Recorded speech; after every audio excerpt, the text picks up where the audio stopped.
Essa série, Deus de Milagres, é uma série que revela o caráter de Deus. O Deus provedor, parte de quem Ele é, parte da essência dele, provisão que você necessita, que nenhuma escassez ou qualquer tipo de falta que você possa ter é grande o suficiente se comparado ao tamanho do nosso Deus. Todo milagre ele parte de algum lugar, ele começa em algum lugar. Pergunta para si mesmo o que é impossível para Deus, e isso vai te encher de fé, porque conforme nós vamos perguntando, nós vamos entendendo que nada é impossível para Deus. Para uma mulher de um fluxo de sangue, há 18 anos sofrendo de um sangramento que nada, quando ela olha Jesus, ela entende: nada é impossível para Deus, se eu tocar nele, eu vou ser curado. Quero te falar que nada é impossível para Deus. Problema algum é impossível de ser resolvido por Deus. Não há nada tão grande que Deus não possa fazer. Sabe, Deus não quer apenas te tirar de uma crise que você tem vivido. O desejo dele é te estabelecer em um lugar de segurança, em um lugar de abundância. E quando ele age como um excelente médico que traz excelentes remédios,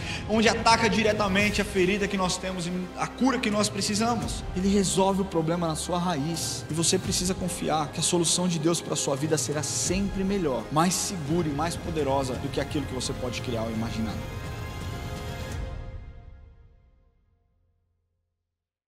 E nós vamos iniciar agora a última mensagem dessa série chamada Deus de Milagres. Deus ministrou tantas coisas, nós vimos tantos milagres, tantos testemunhos foram compartilhados ao longo dessas semanas. Deus é tremendo, e eu creio de verdade que Deus trouxe essa série, Deus plantou no meu coração essa série para que Ele trouxesse à sua memória a capacidade de você lembrar, de você entender que Deus ainda continua se manifestando nos dias de hoje, operando milagres, fazendo tantas coisas extraordinárias nas nossas vidas, e para que você nunca se esqueça que o Deus que operou milagres no passado é o mesmo Deus que continua operando milagres no dia de hoje, e assim fará até o dia que Ele nos buscar para que nós reinemos junto com Ele lá na glória e na eternidade. Então eu estou muito feliz, e hoje eu quero falar e encerrar essa mensagem com um assunto que o mundo inteiro deseja, e eu quero falar sobre o milagre da paz. Quantos aqui desejam paz? Amém? A gente já está intercedendo para que o ano de 2026 seja um ano de paz, né? Amém? Nós estamos vivendo tempos onde o mundo busca pela paz, e eu creio de verdade que talvez nós não estejamos encontrando, e eu digo nós como um grupo de pessoas, coletivo, porque nós talvez estejamos buscando no lugar errado, nós estejamos mirando na paz que não é a verdadeira paz, mas uma paz provisória, uma paz momentânea.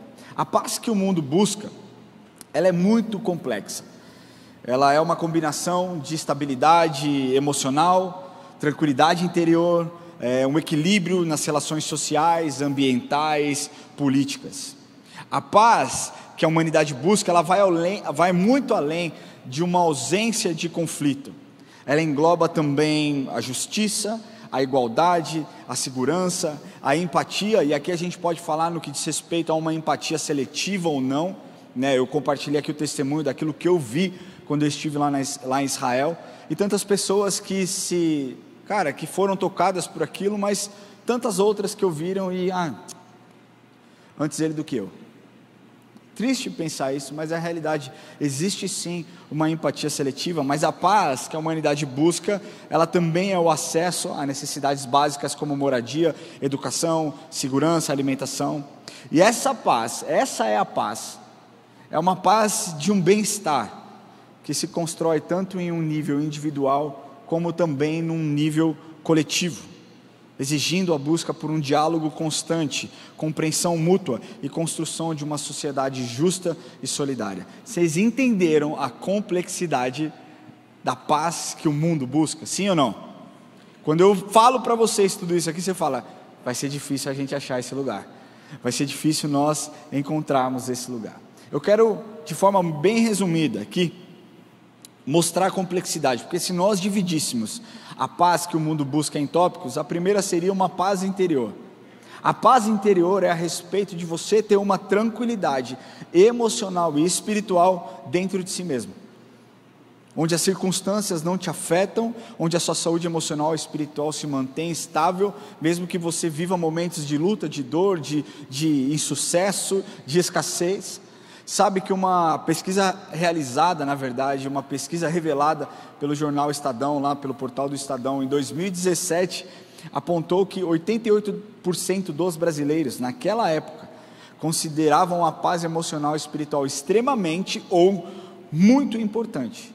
E embora aquela pesquisa, então, não dissesse a respeito de uma paz interior, o seu conteúdo se referia a um estado de paz interior. Então, se eu perguntar para qualquer um aqui, todos nós gostaríamos de ter uma paz interior, sim ou não? Quem é o atribulado que não gostaria de ter uma paz interior? Todo mundo aqui gostaria de viver tranquilo, de viver em paz, não é verdade? Se nós pegarmos paz nas relações, aqui é complicado, porque tem gente que gosta de guerra. Eu não estou falando de guerra, arma e não sei o que, estou falando de discutir, de brigar. Tem gente que, cara, você quer pedir um lanche do McDonald's e a pessoa quer te convencer que o Burger King é melhor que o McDonald's, e às vezes você não quer briga, você só quer, deixa eu pedir o meu lanchinho em paz aqui, deixa eu comer em paz, deixa eu viver tranquilo. Mas existem pessoas que querem. Mas eu quero falar para você que gosta de uma guerra, gosta de uma briga, que a grande e vasta maioria prefere sim ter paz nas relações, ter uma convivência harmoniosa, saudável, baseada no respeito, no diálogo, na resolução dos conflitos. Eu, pelo meu temperamento, sou uma pessoa que fujo dos conflitos. Por um lado é ruim, por outro é bom.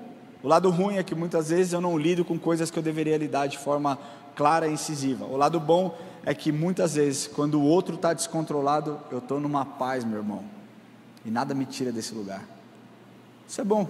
São qualidades que o Espírito me deu, mas que eu tenho que trabalhar também para que isso não passe do ponto e se torne algo ruim. A verdade é que você ficar argumentando, discutindo, querendo provar o seu ponto é exaustivo, cansativo e pouco efetivo quando alguém do outro lado já está convencido do que acreditar. Não é verdade? Se nós falarmos, por exemplo, de paz nos relacionamentos, nós pegarmos os casamentos que são constantemente quebrados, 50% dos casamentos dentro das igrejas acabam em divórcio, nós percebemos que existe tudo, menos uma paz nas relações. Você sabe que um estudo revelado pela Avast em 2023 apontou que 40% dos brasileiros admitem pegar o celular escondido para fuçar rede social, Instagram, WhatsApp do seu cônjuge. Cara, para mim isso é um absurdo. O meu celular fica, minha esposa tem absolutamente todas as minhas senhas, e aquele famoso ditado: quem não deve não teme. Tá lá, é só pegar e ver. Mas isso se torna assustador. Por quê? Porque o casamento deveria ser estabelecido à base de uma confiança, de duas pessoas que convivem diariamente, buscando uma paz em um relacionamento e a construção de algo que Deus implantou para a sociedade. A primeira instituição que Jesus implantou não foi a igreja, foi a família. Mas se nós pegarmos então a paz social nós poderíamos falar sobre o senso de justiça, privilégio e situações que nos garantem igualdade, liberdade, direito e inclusão para todas as pessoas. Nós vemos em um contexto Brasil onde a desigualdade social é um problema histórico e persistente, e ele é caracterizado por uma grande concentração de renda e patrimônio, e também um acesso desigual a serviços básicos como saúde, segurança, educação, e fortes disparidades regionais e grupos sociais como raça e gênero. Pessoas que buscam essa paz são pessoas geralmente que lutam para que todos tenham o mesmo direito, todos tenham os mesmos privilégios, e que isso não fique focado em apenas determinados grupos de pessoas ou então determinadas classes sociais. Se nós falarmos de uma paz física, essa talvez seja a maior questão para grande parte da população. O tema segurança continua sendo a maior preocupação da população brasileira. Eu não sei se existe no mundo um país que existem tantos carros blindados como existe no Brasil. Para mim é um absurdo, é a nossa realidade, mas chega a ser um absurdo, cara, você não poder viver e andar com o seu vidro aberto, ou então, sabe, ter uma paz de conquistar o dinheiro para comprar o seu telefone celular, sem o medo de alguém roubar, de alguém tomar aquilo que não lhe pertence. E a gente precisa tomar esse cuidado. Porque essa paz física é uma paz que o mundo deseja. Uma pesquisa recentemente revelada pela Genial Quest, publicada recentemente, diz que a violência é o tema que mais preocupa 30% da população brasileira. Ele diz que de cada 10 brasileiros, 9 têm grande preocupação com a criminalidade, segundo a Latam Pulse. Cara, isso aqui poderia ir longe. A gente poderia ficar falando ainda sobre mais questões, mas o que nós percebemos quando eu trago tudo isso para vocês, é que a paz que o mundo busca em meio ao caos que nós vivemos, ela não está no âmbito superficial.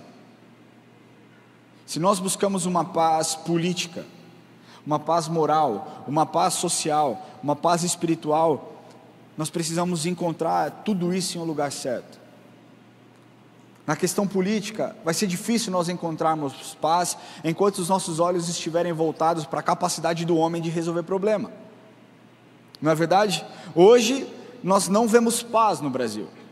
Aqueles que estão no poder hoje, que têm o domínio, que têm o poder, acham que vivem numa paz, enquanto aqueles que são a oposição, acham que nós vivemos num caos. Mas quem sabe o ano que vem isso mude, em nome de Jesus vai mudar, e então a oposição vai se tornar governo, e o governo se tornará oposição, a paz também mudará de lado, e o caos mudará de lado.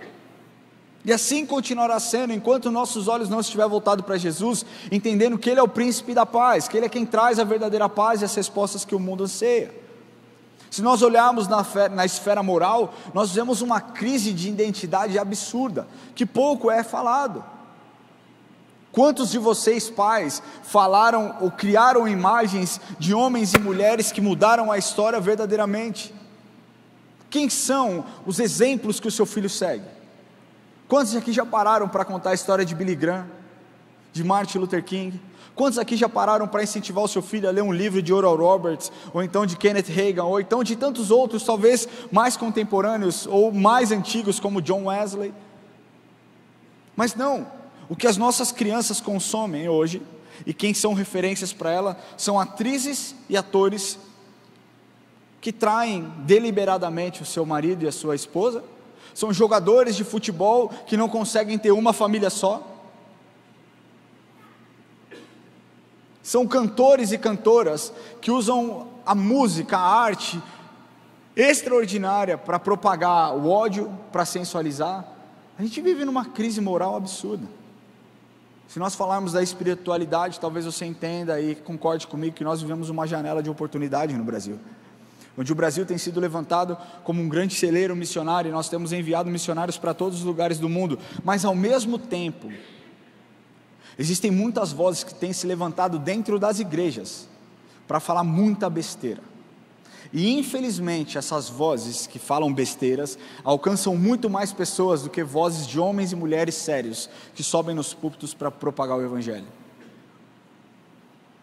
Eu vejo aqui meu irmão Leal ali, que frequenta a Zion é uma igreja extraordinária, com um homem de Deus chamado Tel Hayashi, que tem usado aquilo que o Senhor deu a influência, para impactar gerações e transformar tantas vidas.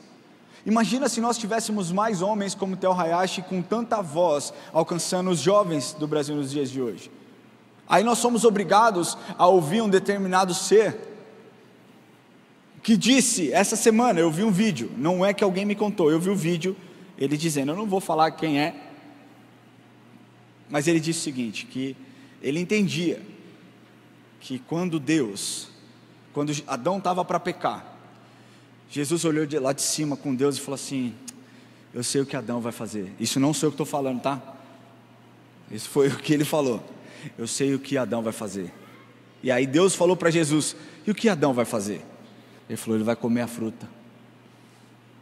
E Deus pergunta para Jesus, e por que ele vai fazer isso? E Jesus responde, porque eu também faria. Meu Deus do céu, e tem um monte de gente curtindo. Eu penso, que Bíblia esse cidadão leu? Que Bíblia essas pessoas estão lendo? Embora nós tenhamos hoje uma janela de oportunidade para propagar o Evangelho, que tipo de alimento nós estamos dando para as pessoas se tornarem cristãos maduros? E tudo isso gera um caos em nossas vidas. Tudo isso gera muitos questionamentos. Se nós falarmos da questão social, hoje as ideologias tomaram conta dos púlpitos. Muita confusão, e ao invés de promover debates saudáveis, o que nós vemos são discussões de ódios, discursos de ódio, de intolerância, e uma guerra declarada entre aquilo que eu acredito ser o certo, contra você que pensa diferente de mim. Não existe mais espaço para debate, para troca de ideia, sabe? Mas existe um caminho. Eu quis gastar esse tempo na introdução, para que você entenda que existe um caminho, para que nós achemos essa paz, em todas as esferas da nossa vida, em absolutamente todas as esferas dessa vida, e da minha vida e da sua vida, não uma paz circunstancial ou momentânea, mas uma paz sólida, duradoura e constante. Eu queria pedir que você abra sua Bíblia na Epístola de Filipenses, capítulo 4, versículos 6 a 7, por favor, se você puder, se não, acompanha com a gente aqui, nós passaremos na tela. Filipenses capítulo 4, versículos 6 a 7, diz assim: não andeis ansiosos de coisa alguma, em tudo porém sejam conhecidas diante de Deus as vossas petições, pela oração e pela súplica, com ações de graças, e a paz, que excede todo o entendimento, guardará o vosso coração e a vossa mente em Cristo Jesus. Amém? Vamos ler de novo esse texto aqui? Não andeis ansiosos por coisa alguma, em tudo porém sejam conhecidas diante de Deus as vossas petições, pela oração e pela súplica, com ações de graças, e a paz de Deus, que excede todo entendimento, guardará o vosso coração e a vossa mente em Cristo Jesus. Quantos aqui já leram ou já ouviram esse versículo? Acho que a grande maioria, se você é um cristão, frequenta a igreja ou já fez a escola bíblica dominical, você já deve ter passado por esse texto que Paulo escreve. Mas para que nós tornemos isso aqui um pouco mais palpável, talvez, eu preciso explicar o contexto onde Paulo escreve essa carta, tá? Paulo escreve essa carta à igreja de Filipos preso. Ele estava preso em Roma. A igreja de Filipos foi a primeira comunidade cristã, se eu não me engano, na segunda viagem missionária de Paulo. Paulo funda então essa igreja, localizada ali na Macedônia, e era conhecida, a igreja de Filipos era uma igreja conhecida por uma igreja madura, uma igreja generosa e unida, e que enfrentava perseguição e falsos ensinamentos. Então, quando Paulo escreve essa carta para os filipenses, lá entre o ano de 61 e 62 depois de Cristo, Paulo estava preso, e essa carta, mesmo escrita em Roma, preso, é considerada uma das cartas mais alegres de Paulo, mesmo que tenha sido escrita por circunstâncias tão desafiadoras. Mas preste atenção, não é que Paulo foi preso e escreveu essa carta. Paulo estava preso antes de estar preso em Roma. Primeiro ele estava em Jerusalém, ele é transferido para Cesareia Marítima, e por lá ele fica 2 anos, e eu estive na prisão recentemente, onde Paulo ficou lá preso. É uma prisão, cara, que deve ter no máximo uns 2 metros de altura, pouco estreitinho, úmido, um lugar horrível, e por lá ele fica 2 anos, até que ele apela para que fosse julgado por César.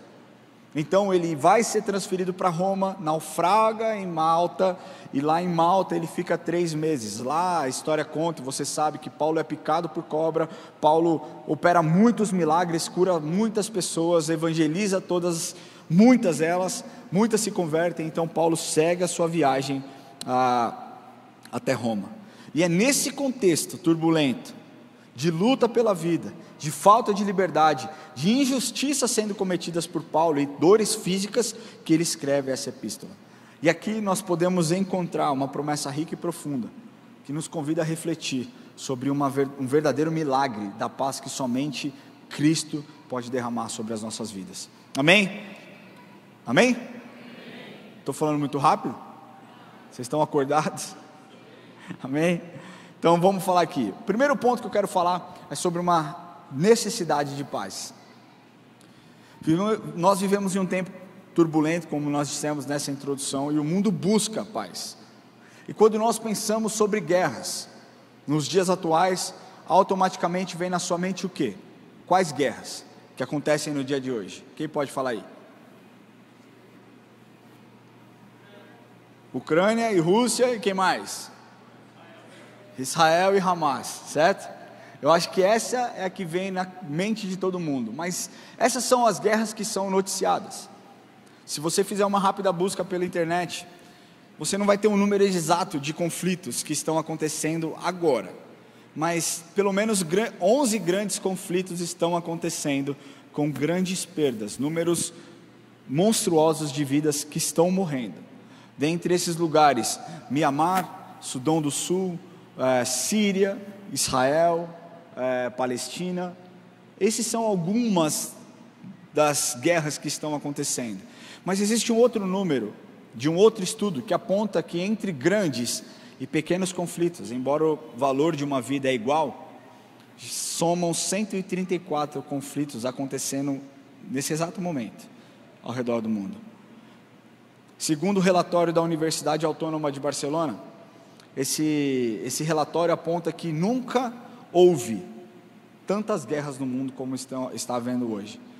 Esse relato aponta um número exagerado e generalizado de tensões internacionais e guerra no mundo inteiro, com crescente números de mortes diariamente. Esse documento ele é baseado em dados divulgados pelas principais agências e organizações internacionais, e ele analisa o estado global dos conflitos armados, tensões sociopolíticas, iniciativas de construção de paz, e ele destaca a tendência, risco, oportunidades de paz no futuro. E ele diz que 57% desses conflitos armados foram de alta intensidade, resultando em grandes perdas humanas e o abalo de segurança do seu país, do seu estado. Diz também que 50% dos conflitos apresentaram um aumento de violência em comparação aos anos anteriores. E as principais causas desse aumento, elas incluem o sistema político, a rejeição contra o sistema político, a economia social do Estado, a questões de identidades e demandas do autogoverno e o controle, o recurso de controle, então, do seu território. Quando nós olhamos esses dados que estão lá disponíveis no site do Vaticano, cara, a gente pensa, não tem muito o que fazer. É só Jesus voltar, é só Jesus apertar o botão lá e falar, deu, cansei, vou acabar com tudo de novo, né? E, cara, muitas vezes eu torço muito para que isso aconteça, para que ele olhe e fale, chega, cara, deu, vamos fazer o que a gente precisa fazer. Mas a gente sabe que a gente tem muito trabalho pela frente, muitas pessoas que ainda não conhecem a Jesus, precisam minimamente ouvir falar que Jesus Cristo é o Salvador, sabe? A gente não vê muita saída quando nós vemos esses conflitos. Há poucos dias, um confronto no Rio de Janeiro, onde mais de 120 e tantas pessoas morreram, e eu não vou entrar no mérito, né? Enfim, eu tenho a minha opinião, você tem a sua, e a gente vive bem assim, está tudo certo, mas nós não vemos apoio do governo, por exemplo, do governo federal, no combate ao crime organizado, no combate a uma luta real contra o sistema, sabe? Existe uma lei que estão tentando passar para que torne o crime organizado como células terroristas, e o governo não quer que passe. A gente não vê muita saída, a gente não vê muito. Quando nós olhamos para isso, nós pensamos, cara, é só Deus na causa mesmo, sabe? Existem muitas pessoas estressadas, existem muitas pessoas ansiosas, sabe? Situações terríveis que essas pessoas estão passando, mas a real paz, a Bíblia descreve, e na verdade, a necessidade de paz, ela é real e ela atinge todas as áreas das nossas vidas, e a Bíblia alerta isso inúmeras vezes. Eu quero falar algumas vezes para vocês aqui. Romanos 12:18 diz assim: se possível, quanto depender de vós, tende paz com todos os homens. Hebreus 12:14, segui a paz com todos e a santificação, sem a qual ninguém verá o Senhor. Mateus 5:9, bem-aventurados pacificadores, porque serão chamados filhos de Deus. Romanos 5:1, justificado pois mediante a fé, temos paz com Deus por meio do nosso Senhor Jesus Cristo. Existem outros inúmeros versículos que abordam esse tema, mas essa paz que esses versículos estão abordando, não é uma paz que o homem negocia, não é uma paz passageira, ou então um cessar-fogo provisório para que a paz seja estabelecida, sabe? Essa paz é a paz que nenhum homem pode produzir. Um tempo onde discursos de ódio tomam conta dos lábios das pessoas, inclusive daqueles que se dizem cristãos. O verdadeiro exemplo de pessoas que verdadeiramente são fiéis a Cristo e seguem a sua vida, seguem a sua doutrina, estão cada vez mais escassas.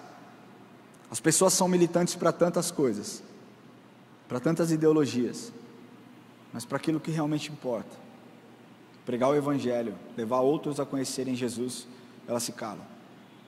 E Satanás é tão esperto que ele cria divisões mesmo dentro das igrejas. Hoje existem eu não vou generalizar, existem muitos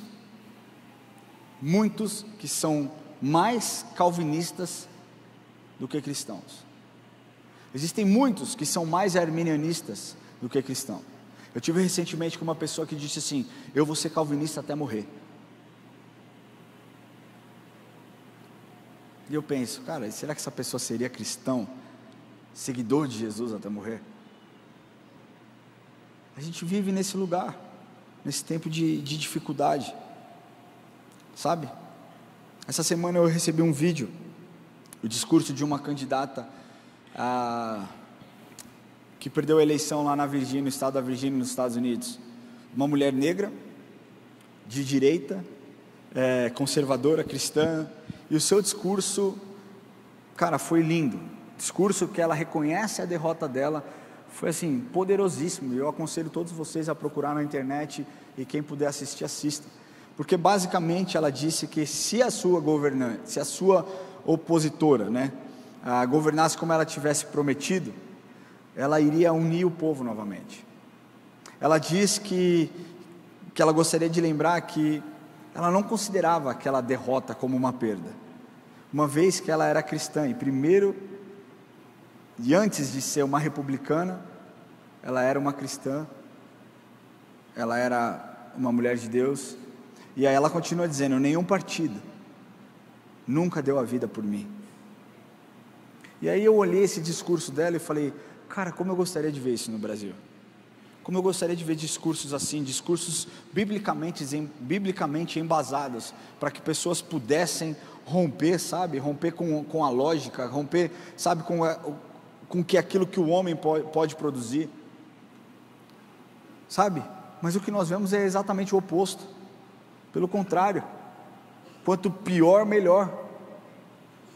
Só que a gente se esquece o que Jeremias 22:7 diz. Ele diz: procurai a paz da cidade, para onde vos desterreis, e orar por ela ao Senhor, porque na sua paz vós terei paz. O que essa mulher fez, essa candidata fez, ela fez exatamente o que a Bíblia diz. Ela desejou a paz. E eu tenho certeza que isso ecoará em muitos lugares, e em nome de Jesus no ano que vem.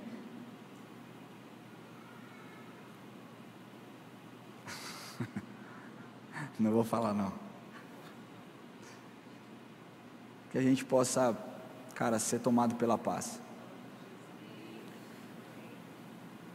Muitas pessoas saíram das igrejas nas últimas eleições.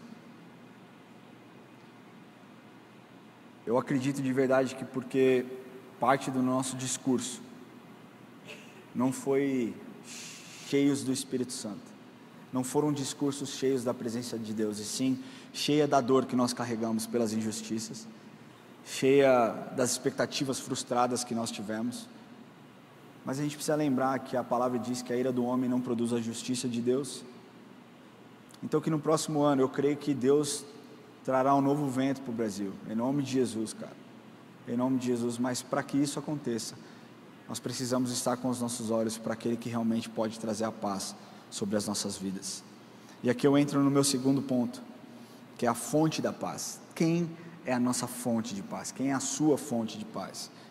Sabe, nós podemos falar sobre a verdadeira fonte de paz, sobre a paz que o mundo pode oferecer, e a paz que o mundo oferece, ela não é perpétua, pelo contrário, ela é muito frágil.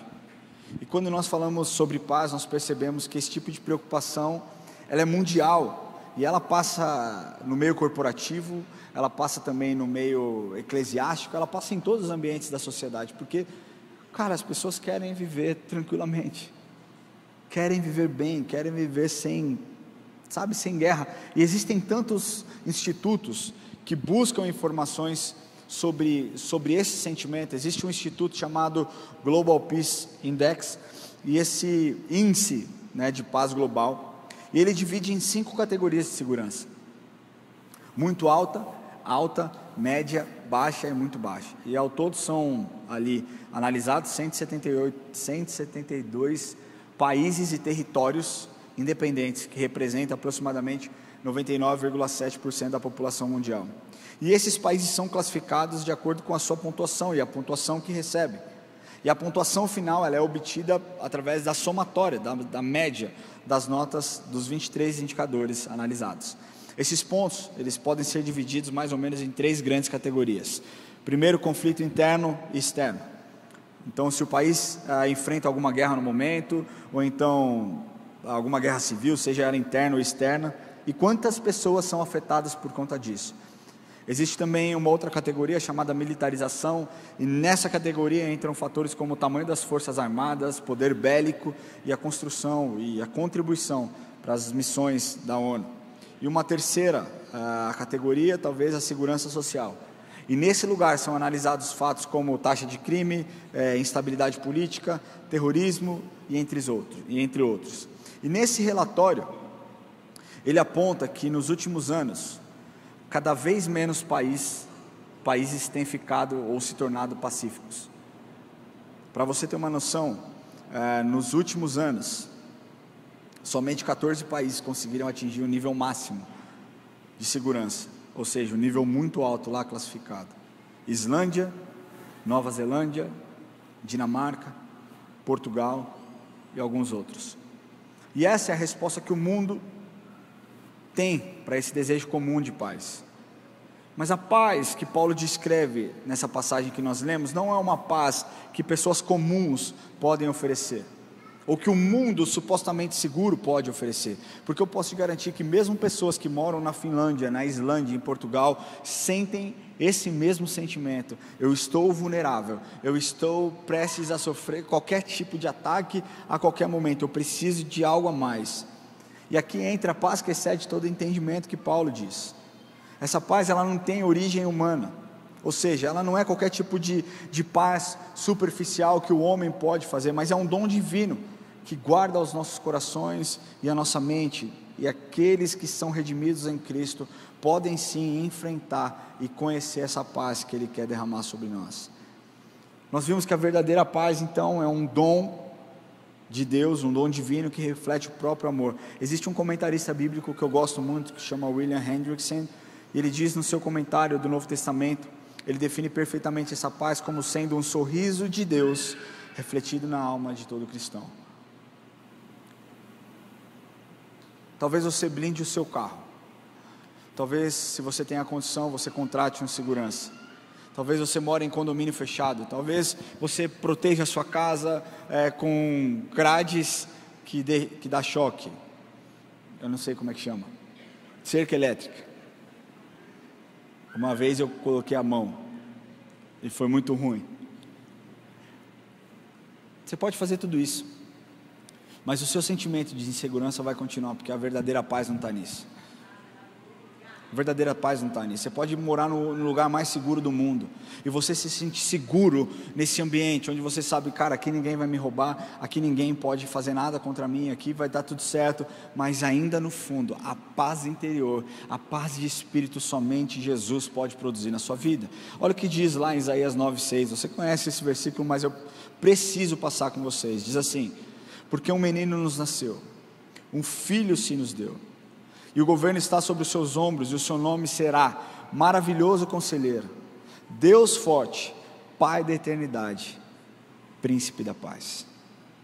Efésios 2, 14 e 16 diz: porque Ele, Cristo, é a nossa paz, a qual de ambos fez um, tendo derribado a parede da separação que estavam no meio, a inimizade aboliu na sua carne, a lei dos mandamentos na forma de ordenança, para que dos dois criassem em si mesmo um novo homem, fazendo paz, e reconciliasse ambos em um só corpo com Deus por intermédio da cruz, destruindo por ele a inimizade. Jesus é o príncipe da paz. E a sua missão é oferecer uma paz que transcende a compreensão humana, vai muito além. Ele reconcilia pessoas com Deus e traz harmonia para a vida dessas pessoas. Essa paz não é a ausência de conflitos externos, mas uma paz interior profunda que vem do próprio Cristo e só pode ser encontrada nele. O título profetizado por Isaías 9:6 é o cumprimento dessa profecia, e ele se manifesta na sua morte, na sua ressurreição, e ela derruba a barreira que havia entre Deus e a humanidade. Sabe, quando nós buscamos em oração e entregamos as nossas preocupações para Deus, nós começamos a experimentar milagrosamente essa paz. Quantos aqui já viram, nos momentos de maiores lutas e aflições, de pessoas que você conheça, talvez a perda de alguém, e aquela pessoa é inundada com uma paz, e a paz que excede todo entendimento é uma paz que não se explica? Como ter essa paz no meio do caos que nós vivemos? Como ter essa paz, esse milagre dessa paz que só Cristo pode produzir, quando você está enfrentando o tratamento de quimioterapia, quando você tem lutado, sabe, contra pensamentos importunos que vêm atrapalhando a sua rotina de trabalho, com pensamentos imundos de suicídio, de acabar com a sua história. É sobre isso que eu estou te falando. A fonte de paz se chama Jesus. E quando nós clamamos Jesus, Ele vem sobre as nossas vidas, e Ele faz algo extraordinário que nenhum homem é capaz de fazer. Ele instala a paz, e Ele tira o caos que habita dentro de nós. Isso só é possível através do entendimento que através do sangue de Jesus nós fomos reconciliados. E a fonte de paz não é mais o meu carro blindado. Eu não tenho carro blindado. Eu não sei se eu deveria falar isso. Eu acabei de me expor. Amém.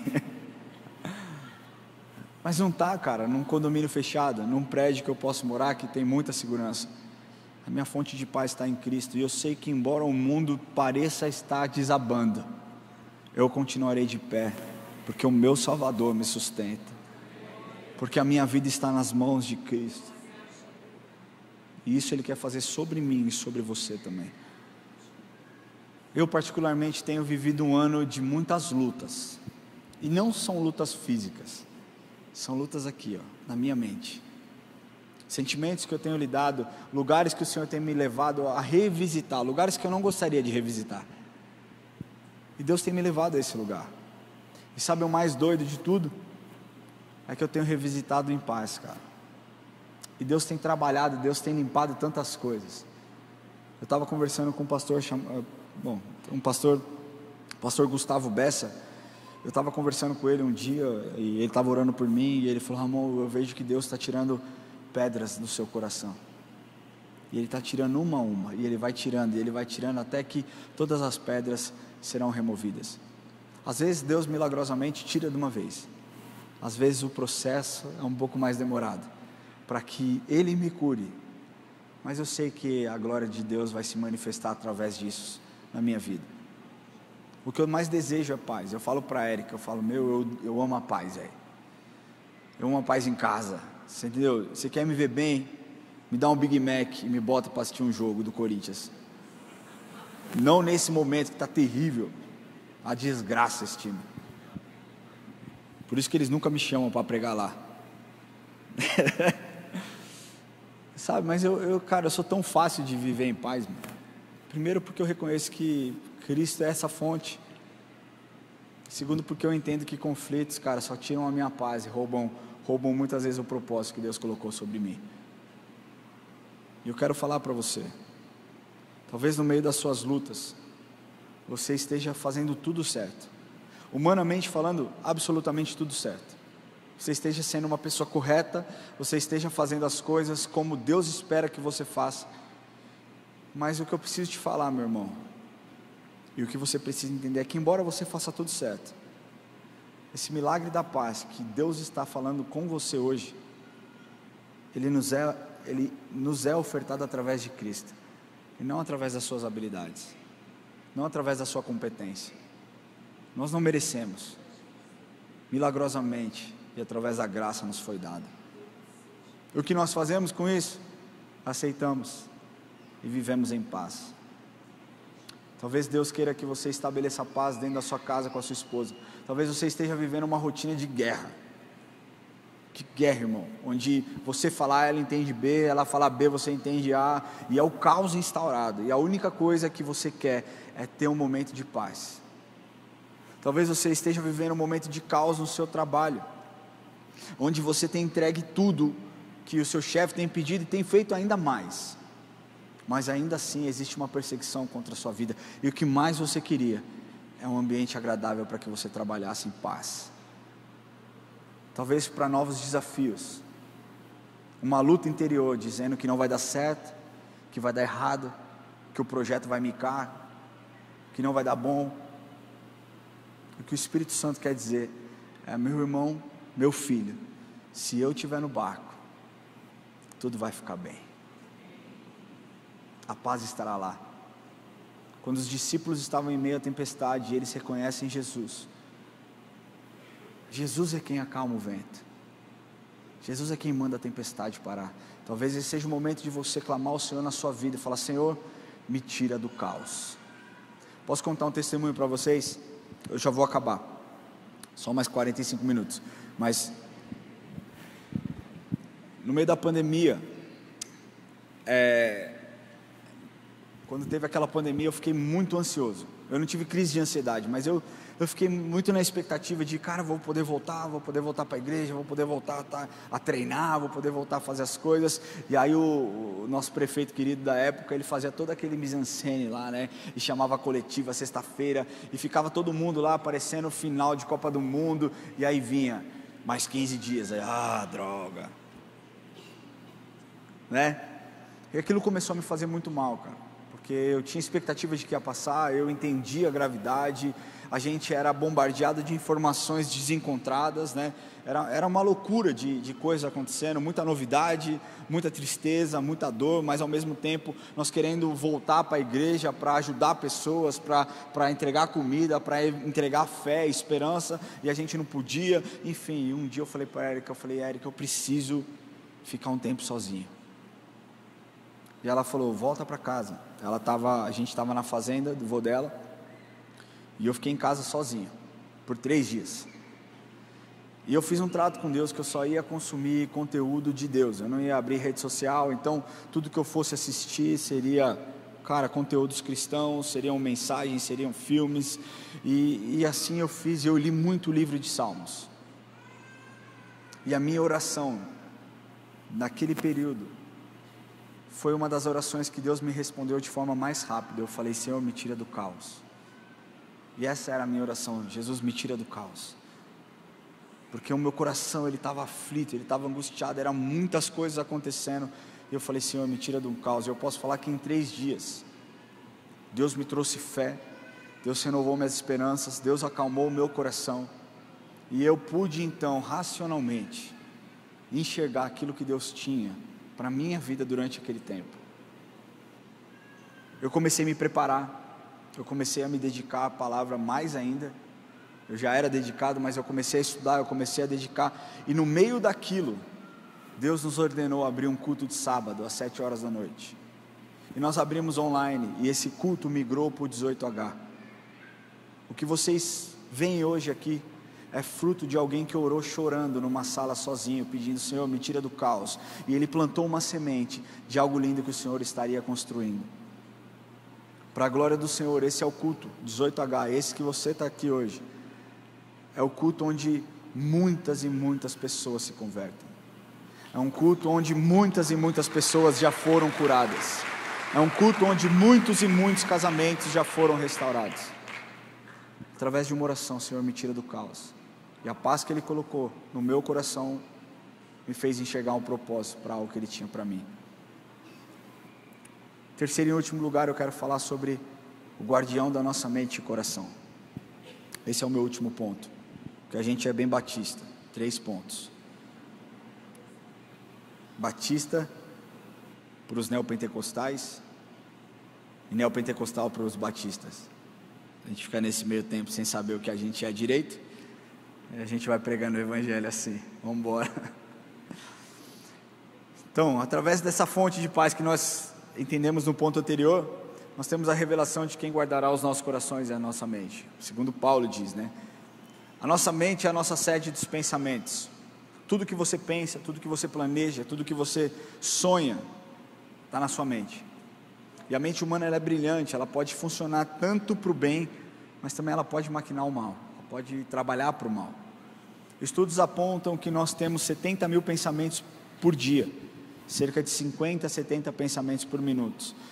Mas, segundo esses mesmos estudos, entre 80% e 90% desses pensamentos são pensamentos negativos.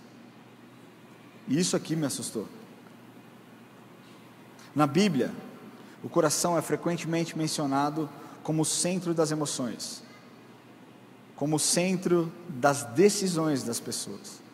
E ela simboliza a essência do ser humano. Abrange não apenas as emoções, mas a vontade da espiritualidade.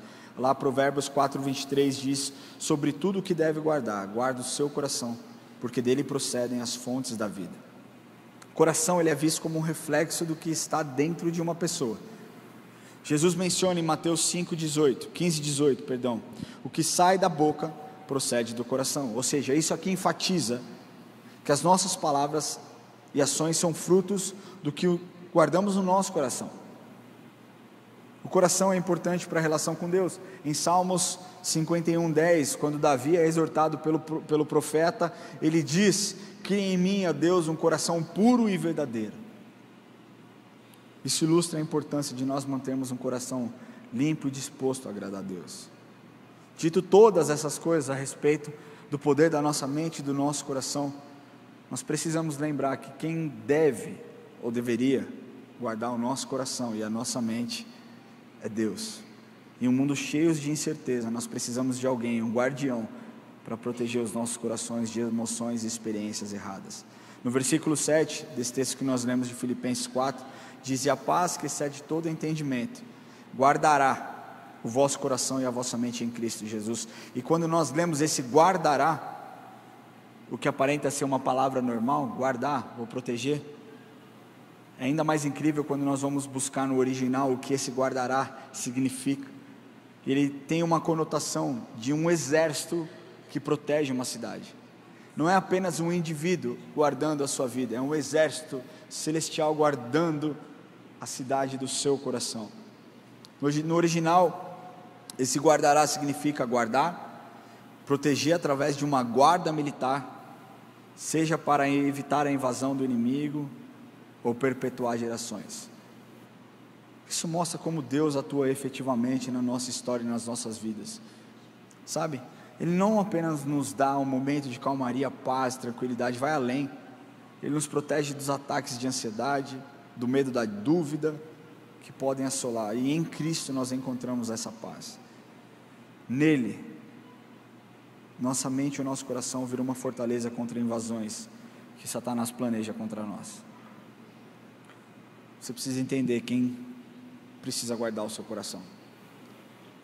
Para começar, o que você tem consumido? Quais são os conteúdos que você tem deixado entrar na sua mente? Quais são os sentimentos que você tem permitido que tome conta do seu coração? Seja lá quais forem, Deus quer retirar todos, aqueles que não pertencem a Ele, para que Ele estabeleça uma guarda oficial no seu coração e na nossa mente, para que você não seja inundado de pensamentos e sentimentos ruins, mas que seja empoderado pela presença do Espírito que habita em você. Eu queria pedir que você feche seus olhos.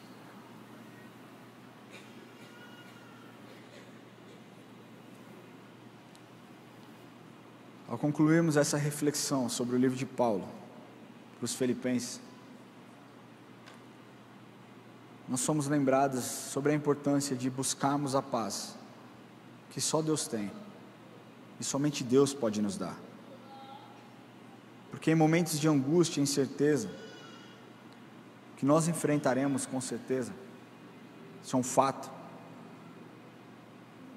nós precisamos voltar os nossos olhos e a nossa memória e lembrar quem é o príncipe da paz.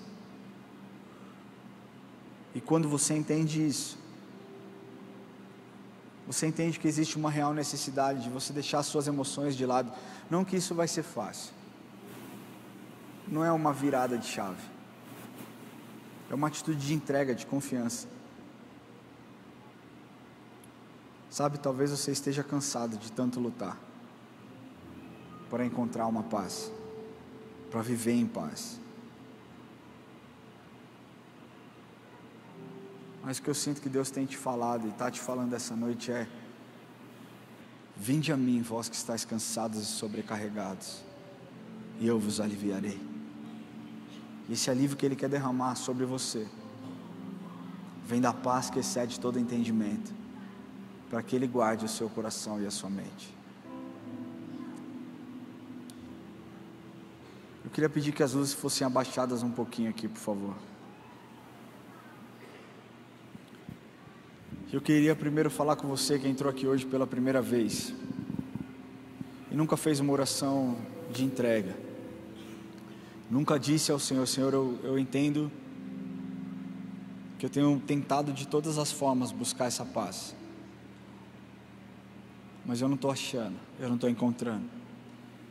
A palavra de Deus diz que quando nós aceitamos ao Senhor no nosso coração e confessamos com a nossa boca, nós somos batizados com o Espírito Santo. O Espírito Santo entra na nossa vida e é esse Espírito que nos enche de paz. Você tem a oportunidade hoje de mudar a sua história. Você que entrou aqui hoje e nunca fez essa oração, eu não estou aqui te convidando para que você se torne um religioso. Eu estou aqui te convidando para que você aceite Jesus no seu coração, para que você então possa se tornar filho, porque eu posso te garantir que a partir do momento que você disser sim para o Senhor, você nunca mais vai se sentir sozinho, buscando uma paz que até hoje você não conseguiu encontrar. É a paz que a mente não explica, é a paz que só quem vive sabe. Você é muito amado e foi muito desejado pelo Senhor.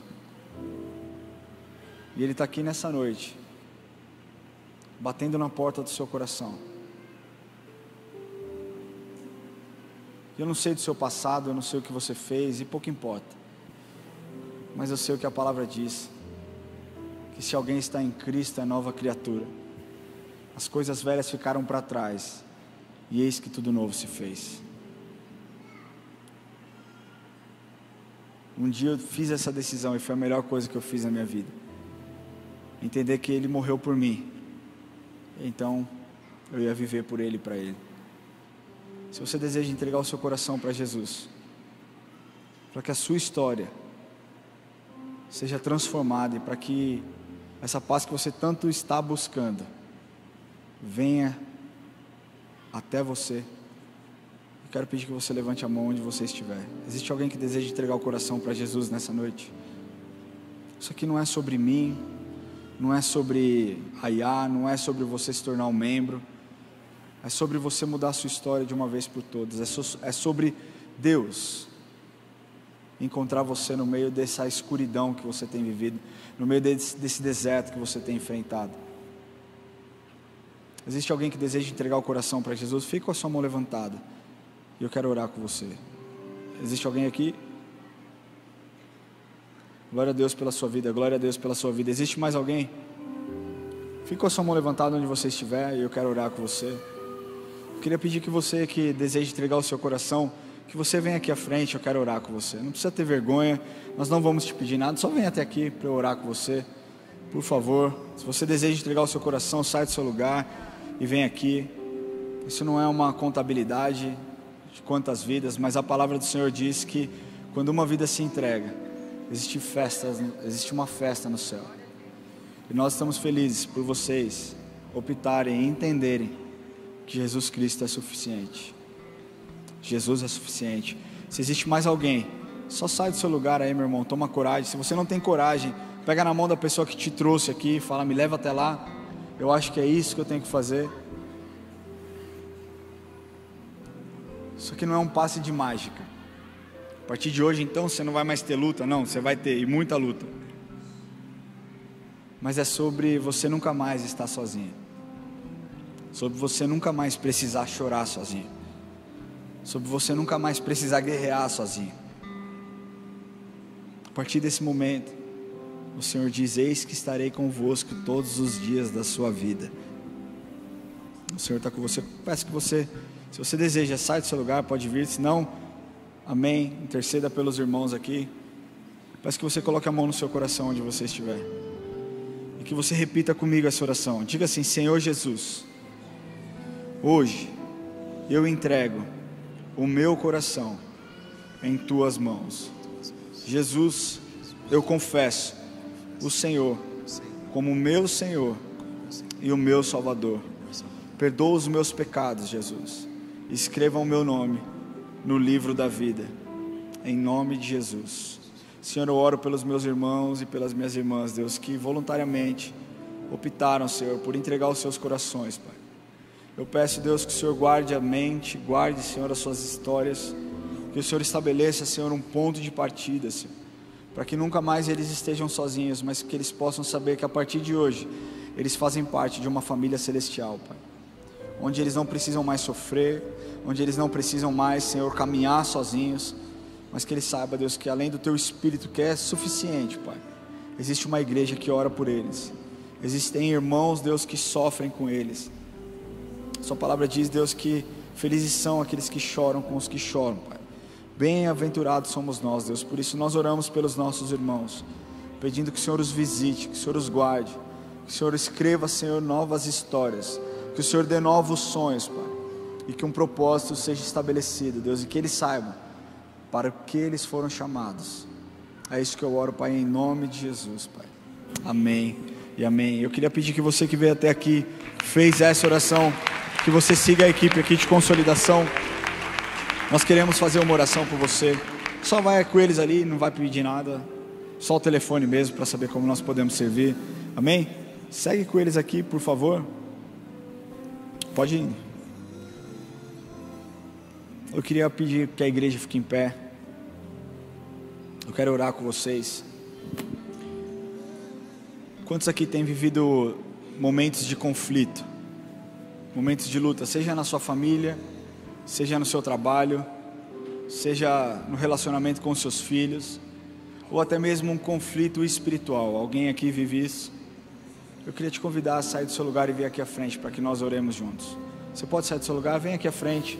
Não tenha vergonha de se expor na presença do Senhor. Se você deseja que coisas sejam quebradas no dia de hoje, barreiras que foram estabelecidas sejam quebradas no dia de hoje, sabe, talvez você próprio tenha construído essas barreiras. São barreiras de proteção que talvez vão proteger, sabe, os seus pensamentos, o seu coração. O Senhor hoje quer derramar algo novo sobre você, mas para que isso aconteça, eu peço que você se exponha.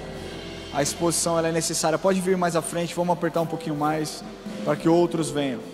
Se você sente que você vive um período de guerra, uma guerra emocional, talvez uma guerra física contra o seu corpo, contra pensamentos, seja lá qual for, e é a paz que você busca, você não tem encontrado, eu quero declarar sobre a sua vida um tempo de paz.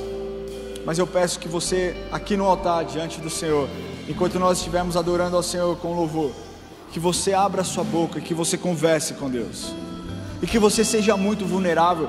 Eu creio que o ponto hoje, a grande questão é que muitas pessoas querem criar um método de oração, sabe, querem criar um jeito de orar. Deus não está preocupado com palavras bonitas, com um vocabulário robusto. Deus está preocupado com aquilo que está no seu coração, seja lá a forma como você vai se expressar. Coloque para fora aquilo que tem doído, aquilo que tem te angustiado, aquilo que tem gerado dúvida, aquilo que tem gerado medo, ansiedade. Fale para o Senhor hoje: Senhor, eu coloco diante do Senhor todas as minhas guerras, seja elas físicas, emocionais, espirituais, eu coloco diante do Senhor. Será que você pode fazer isso? Senhor, nós oramos, Deus, por cada vida, Senhor, por cada irmão, por cada irmã, Senhor. Deus, o Senhor sabe, o Senhor ouviu as orações. O Senhor não é um Deus, sabe, que não se importa. Pai, seja lá qual foram as petições, Pai, eu peço que o Teu Espírito derrame paz sobre os corações, Pai. Nós estamos aqui, Deus, reconhecendo que nenhum esforço humano é capaz de produzir a paz que excede todo entendimento, Pai. Esse é um milagre, Senhor, que somente o Senhor, Deus, pode fazer. Deus, existem talvez lutas, Deus, em ambientes corporativos que para alguns aqui, Senhor, é uma luta perdida, Senhor. Mas que o Deus de milagre pode derramar paz, Deus, e mudar, Senhor, um decreto que já foi escrito, Senhor. Nós declaramos, Deus, que nenhum decreto que não seja dado pelo Senhor prevaleça, Senhor, sobre a vida dessas pessoas que estão aqui, se dispuseram, Senhor. Se dispuseram, Senhor, a se expor, Deus, e a colocar diante de Ti, Senhor, essa angústia. E que o Senhor derrame a paz, Senhor, sobre os seus corações. Deus, talvez outros, Deus, com questões familiares terríveis, Deus, que humanamente falando é impossível de ser revertido, mas o Senhor é o Deus de milagre, Deus. Ele consegue derramar paz em meio a um conflito e mudar, Senhor, absolutamente todo o cenário, Pai. Nós declaramos a sua paz sobre os lares, Deus, sobre os casamentos, sobre as relações familiares entre pais e filhos, Deus. Deus, nós declaramos, repreendemos, Deus, toda seta na comunicação, toda falha na comunicação, Deus. Nós pedimos, Espírito Santo, venha com a sua paz, Deus. Deus, sobre aqueles que talvez estão enfrentando lutas internas, Senhor. Não é, Senhor, uma crise de ansiedade, não é uma depressão, não são, Senhor, doenças físicas, mas, Deus, é uma inquietude, Deus, que tem afligido tantos corações. Que a sua paz, Senhor, invada, Senhor, e que nessa paz nós possamos ser cheios da sua alegria, Senhor, e nós possamos ser renovados, porque nós sabemos que o Senhor pode fazer. Nós oramos, Espírito Santo, venha sobre os nossos corações, sobre o nosso coração, sobre a nossa mente, e derrame a paz sobre cada vida aqui, Deus, que eles possam sentir agora algo se movendo, algo acontecendo, e que a paz que excede todo entendimento continue guardando os nossos corações e a nossa mente, em nome de Jesus. Amém e amém. Glória a Deus. Glória a Deus.